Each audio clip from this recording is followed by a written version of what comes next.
Cubs in the Tub, the true story of the Bronx Zoo's first woman zookeeper.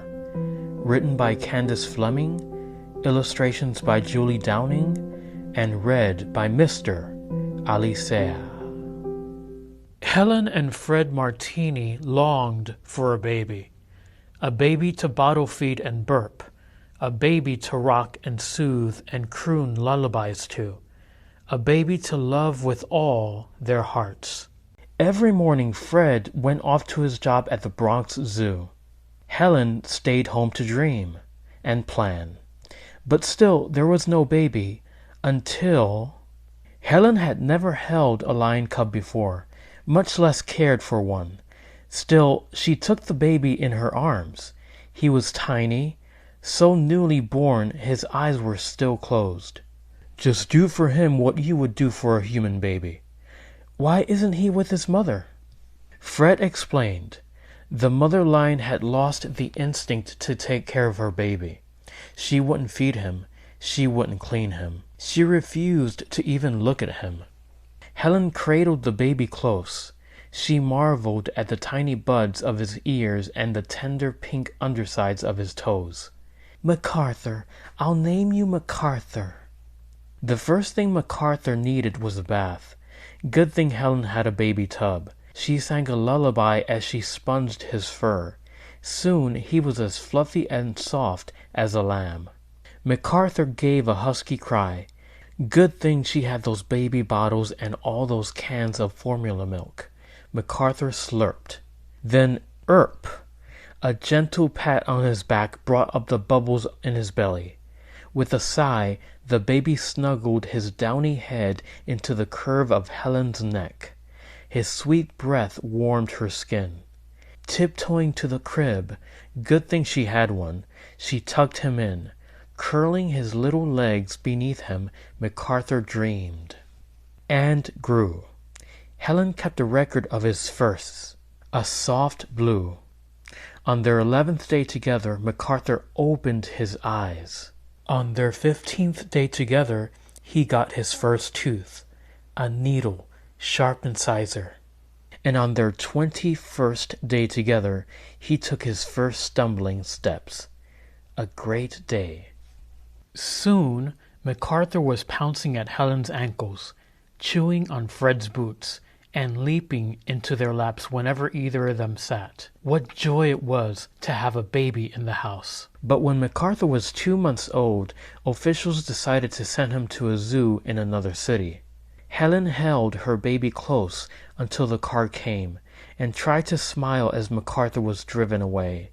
Then she folded up the baby blankets, stowed tub, crib, and bottles, and sank to the rocking chair with empty arms and an empty lap. Gray day followed gray day, until...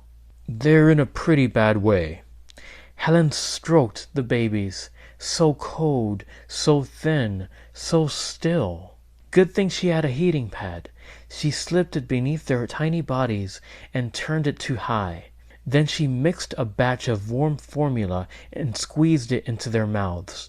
Drip, drop, drip.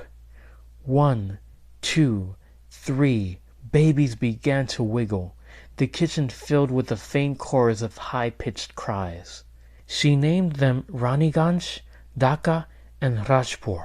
And once they started eating, they could not stop. Every 3 hours, around the clock. Good thing Helen had Fred to help with those 2 a.m. feedings. By the end of the first week, the babies had doubled their weight to 4 pounds.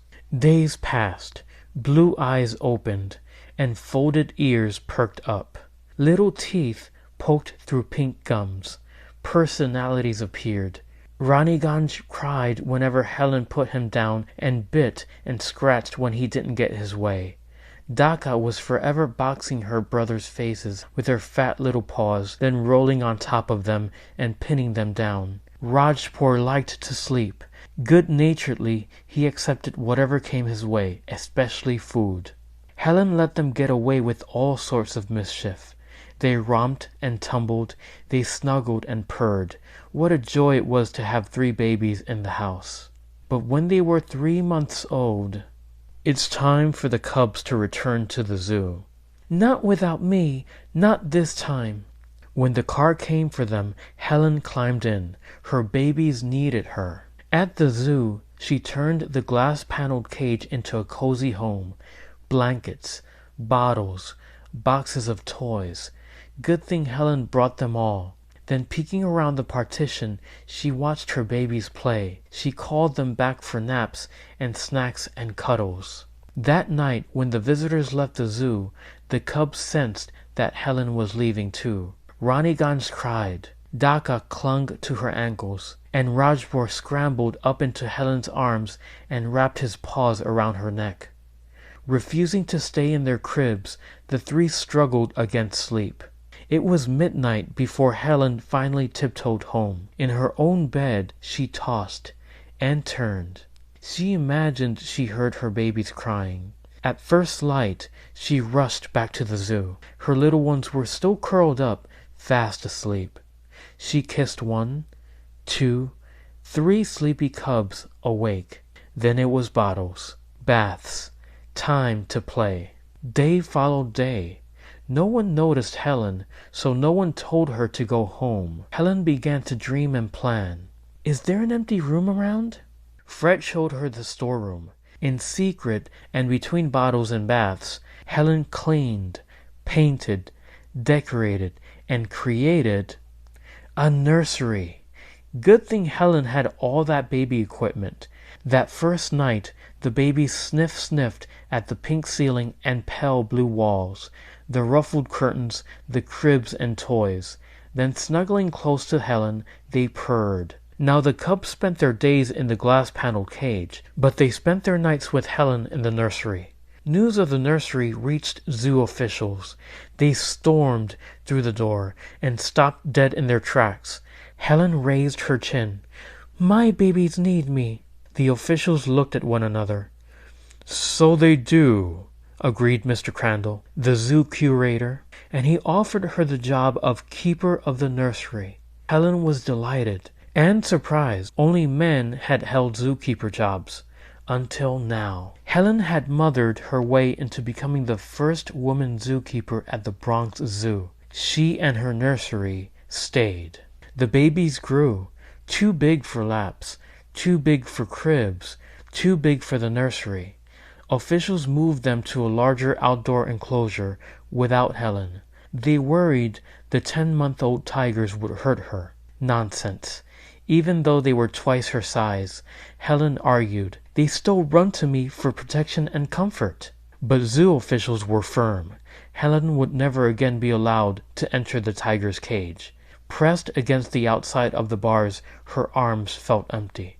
But not for long. What a happy zoo family.